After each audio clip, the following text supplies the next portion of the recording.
Assalamualaikum warahmatullahi wabarakatuh. Jadi di kesempatan kali ini kami kelompok 2 akan mempresentasikan materi mengenai ciri-ciri pembelajaran abad 21 serta manfaat dan tantangannya.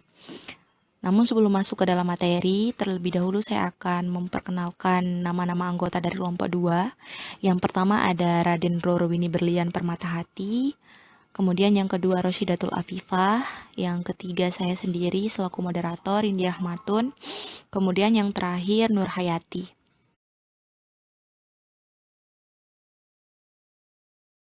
Langsung saja untuk materi yang pertama mengenai ciri-ciri pembelajaran dan kemahiran abad 21 akan disampaikan oleh Raden Rorowini Berlian Permatahati kepada saudari Raden Rorowini Berlian Permatahati, disilahkan.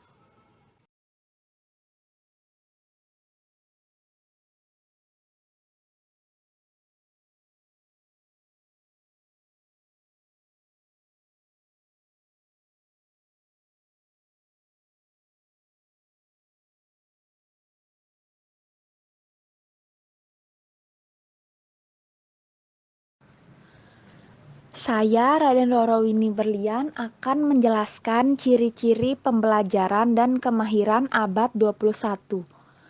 Ciri-ciri pembelajaran abad 21 yaitu menurut Kemendikbud adalah tersedianya informasi di mana saja dan kapan saja, adanya implementasi penggunaan mesin komputasi, mampu menjangkau segala pekerjaan rutin, otomatisasi, dan bisa dilakukan dari mana saja dan kemana saja, komunikasi. Pembelajaran abad 21 memiliki beberapa ciri-ciri, yaitu yang pertama, guru bukanlah satu-satunya sumber belajar. Siswa belajar dari banyak sumber belajar. Sebelum abad 21, siswa dikatakan belajar jika menggunakan buku. Pada abad 21 tidak. Setiap sesuatu yang bisa digunakan untuk belajar, itulah sumber belajar, berupa buku, audio, visual, internet, dan lain-lain. Yang kedua, belajar tidak harus di kelas. Abad 21 dikenal dengan era disrupsi, sebuah masa yang menggilas manual dengan digital, sesuatu yang rumit menjadi lebih sederhana dan mudah. Bentuk fisik digantikan digital, sehingga belajarnya tidak lagi butuh kelas, melainkan ruang yang tak terbatas waktu. Bisa dilakukan di mana saja sesukanya. Satu contoh yaitu moving class. Yang ketiga, murid dapat belajar terlebih dahulu sebelum diajar oleh guru. Sebelum abad 21, siswa menunggu perintah guru untuk belajar, sehingga jika guru tidak memerintah, maka tidak belajar. Abad 21, siswa bebas untuk memulai belajar. Mereka diperkenankan seluas-luasnya untuk memperkaya pengetahuannya. Semakin siswa banyak tahu dengan caranya belajar sendiri, maka semakin bagus. Yang keempat, proses belajar mengajar berubah dari teaching and learning menjadi learning and tutoring. Sebelum abad 21, guru bertindak sebagai pengajar kepada siswa secara kelompok besar. Pada abad 21, guru bertindak sebagai pengajar kepada siswa secara individual. Dia bisa disebut sebagai pamong yang memfasilitasi pembelajaran kepada individu. Inilah yang disebut tutor. Yang kelima, guru berperan sebagai tutor. Abad 21 pembelajaran secara kolaboratif, baik itu antara siswa dengan siswa dan guru dengan siswa. Dalam pembelajaran tersebut ada yang dikenal dengan cooperative teaching learning, sehingga terbentuklah kelompok-kelompok pembelajaran. Untuk inilah guru mendampingi mereka. Istilahnya tutor, mendampingi, memfasilitasi, dan menguatkan pembelajaran.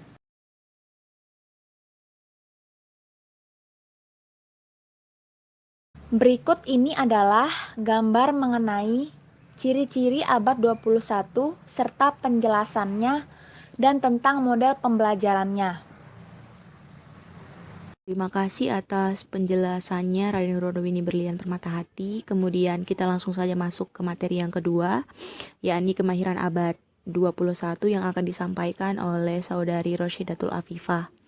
Kepada saudari Roshidatul Afifah disilahkan.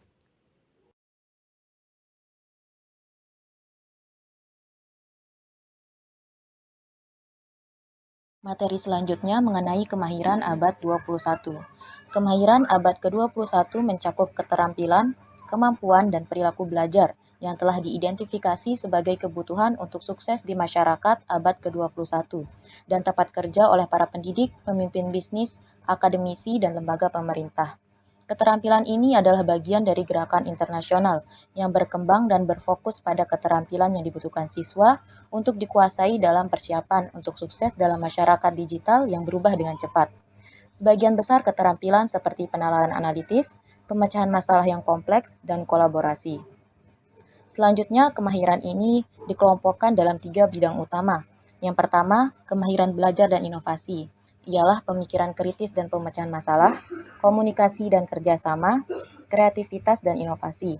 Yang kedua, kemahiran literasi digital seperti literasi informasi, literasi media, literasi teknologi informasi dan komunikasi. Yang ketiga, ada karir dan kecakapan hidup, yaitu fleksibilitas dan kemampuan beradaptasi, upaya dan pengarahan diri sendiri, interaksi sosial dan lintas budaya, produktivitas dan akuntabilitas. Kebanyakan dari kemahiran ini juga diidentifikasi sebagai kualitas esensial dari pendidikan progresif, sebuah gerakan pedagosis yang dimulai pada abad ke-19 dan berlanjut dalam berbagai bentuk hingga saat ini.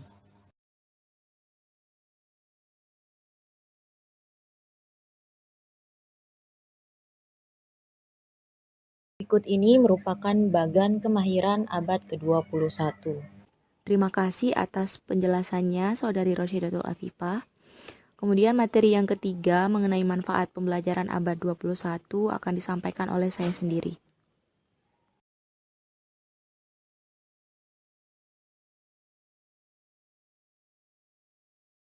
Pembelajaran abad 21 secara sederhana diartikan sebagai pembelajaran yang memberikan kecakapan abad 21 kepada peserta didik, yaitu 4C yang meliputi: yang pertama ada critical thinking atau keterampilan berpikir kritis.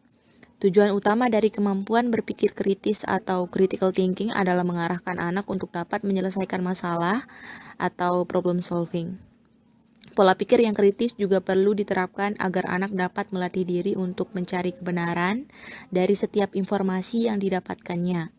Keterampilan ini sangat diperlukan untuk mengatasi dampak negatif dari akses informasi tak terbatas di abad ke-21.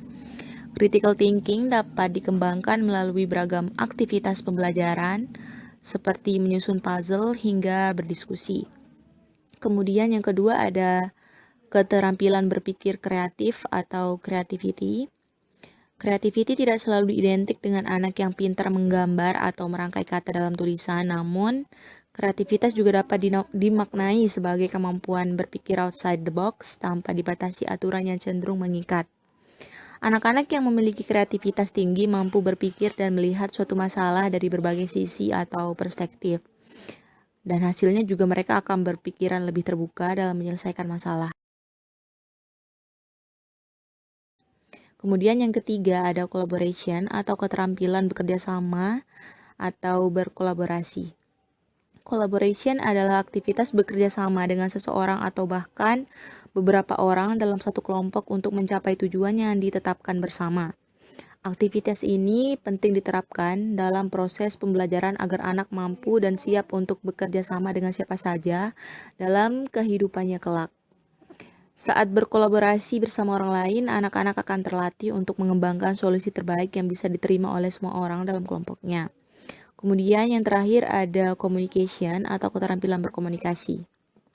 Communication dimaknai sebagai kemampuan anak dalam menyampaikan ide dan pikirannya secara cepat, jelas, dan efektif. Keterampilan ini terdiri dari sejumlah sub-skill seperti kemampuan berbahasa yang tepat sasaran, kemampuan memahami konteks, serta mampu membaca pendengar atau audiens untuk memastikan pesannya tersampaikan.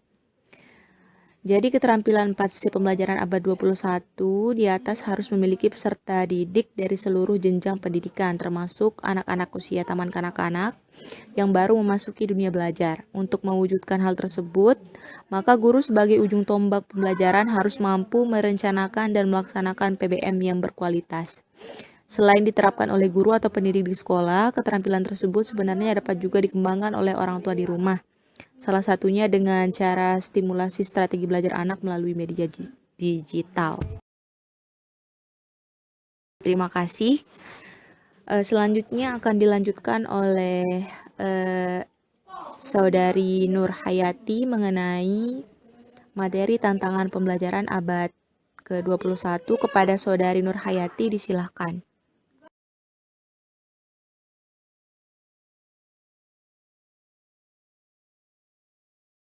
Assalamualaikum warahmatullahi wabarakatuh. Saya Nur Hayati. Di sini saya akan menjelaskan tantangan pembelajaran abad 21. Abad ke-21 tentu sangat berbeda dengan abad-abad sebelumnya, di mana ilmu pengetahuan berkembang pesat. Pada abad ini terutama bidang Information and Communication Technology yang bisa disingkat dengan ICT. Dampaknya telah membawa perubahan dalam semua aspek kehidupan, baik dari segi struktur, ekonomi, sosial, dan politik, serta dari segi pola budaya dan gaya hidup, sehingga terjadinya pergeseran tata nilai baik buruk, khususnya yang berkaitan dengan norma-norma agama. Dampak lainnya membuat dunia seakan menjadi makin sempit. Betapa tidak, beragam informasi dapat diakses dengan cepat oleh siapapun dan dari manapun. Dari berbagai belahan dunia, perubahan tersebut semakin terasa, termasuk di dalamnya pada dunia pendidikan.